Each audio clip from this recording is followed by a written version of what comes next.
Microsoft's going all in on this subscription strategy. I've just bought a business for billions and billions of dollars, and that business was valued on income coming from PlayStation. The only way the economics to me of that makes sense is if we're going to see a much bigger trend of freemium pricing in these games. Microsoft, you've heard about their acquisition of Bethesda, this video game studio. So Microsoft did this acquisition, multi-billion-dollar acquisition. They create Doom and other popular games. This is what we call a marquee strategy. We've seen this strategy deployed in many instances. What you do is you lock down a highly sought after part of either demand or supply. Many times it's on the supply side.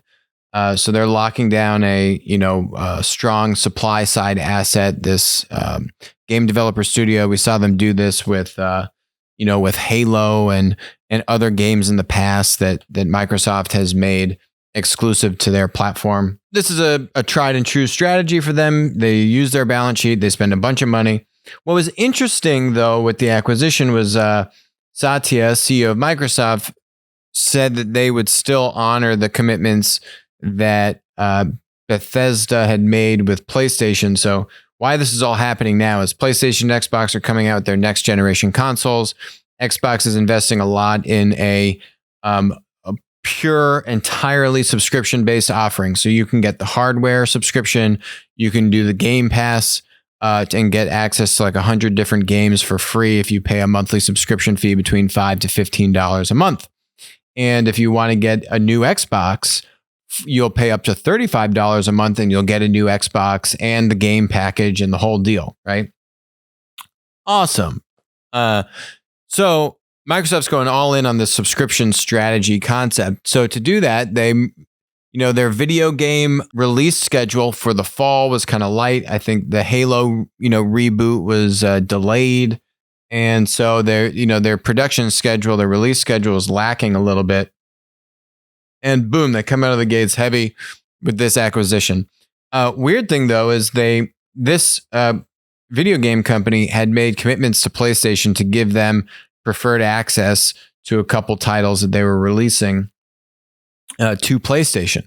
Microsoft is still honoring those deals. Kind of peculiar. But obviously, if they were to break their contractual agreements with PlayStation, that would severely hurt the impact of their investment on this business that they just spent billions of dollars for.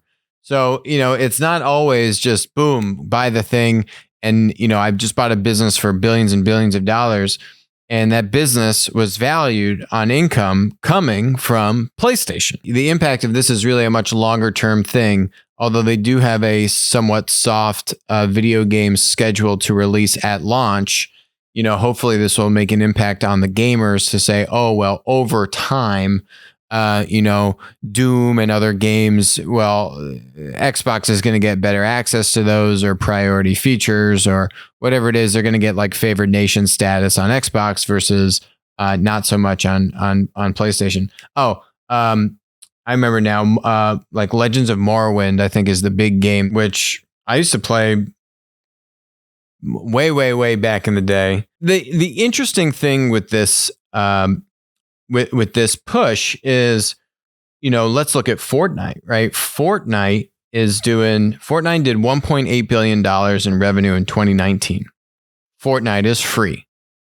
Game is completely free. That's $1.8 billion spent on like cloaks and clothes and, gear for your character, which makes absolutely zero impact on how good your character plays the game, right? This stuff does absolutely nothing for your performance in the game. It's purely aesthetics. That concept has been around for ages. It's called freemium. Fortnite did not start out on mobile. Mobile games really introduced this concept of freemium gaming. And this chart here, I think, is really exemplifies what I'm getting at. This is worldwide revenue generated by free-to-play games in 2019. So freemium, right? So if it's free, where are they making this money? This is $64 billion in 2019 made by freemium video games on mobile. That's $64 billion spent on all these, buy clothes for your character, or, you buy like gold so that you speed through the levels faster or whatever in the game. PC is in the middle, $21 billion. Consoles, $1.6 billion. The subscription thing is nice from Microsoft, but clearly the trend here is, right? I mean, Fortnite, $1.8 or $1.9 billion 2019. Okay. Fortnite was really a PC and a console game first, much more so before it was on mobile. So you got a lot of that money clearly coming from consoles like Xbox and PlayStation. Maybe this subscription thing is a way to help get more freemium going with these console game developers, because it's saying, well, hey, you're not going to get the $60 like FIFA, right? $60 for getting FIFA. And then every year there's a new version of FIFA or NFL, NBA, etc.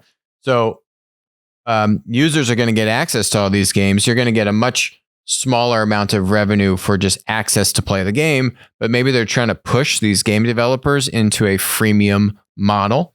That would be the only way I could see this, these two trends colliding, right? It's saying, well, for a gamer paying, say, $10 a month, $120 a year, that's the equivalent of basically buying two of the like primo tier 1 games, right? Which are usually $60. So for 2 games purchases a year, you now get to play like 100 games. The only way the economics to me of that makes sense is if we're going to see a much bigger trend of freemium pricing in these games. And maybe Microsoft is doing this as a way to help still give some check to the game developer, right? But then to get these game developers to say, okay, we got to figure out this freemium thing. How do we do that? Otherwise, the math just doesn't add up. So that's my theory on what we'll see is we're going to see more freemium on console, and hopefully the subscription thing from Microsoft is a way to help kind of grease the wheels for their game developers to be more pro freemium. Because that's essentially what this is. It's kind of like a gated freemium, right? It's you pay $5 to $15 a month, and then you're going to get a bunch of freemium. That's my guess. I don't think these games are going to be able to just take, a tenth of the revenue and make that up because they get such huge additional volume numbers, right? That would be the theory as well. Because it's a lower barrier, I'm going to get a lot more usage of players. Well, okay, great. But that in and of itself is not going to make up the money, I think, that you're getting at $60 a game title. That's my theory. We'll see if it comes true or not. Hi, this is Alex from Winner Take All. Thanks for joining us. Hope you enjoyed the content. Feel free to leave a comment, ask us questions, and definitely make sure to join us on our next live stream.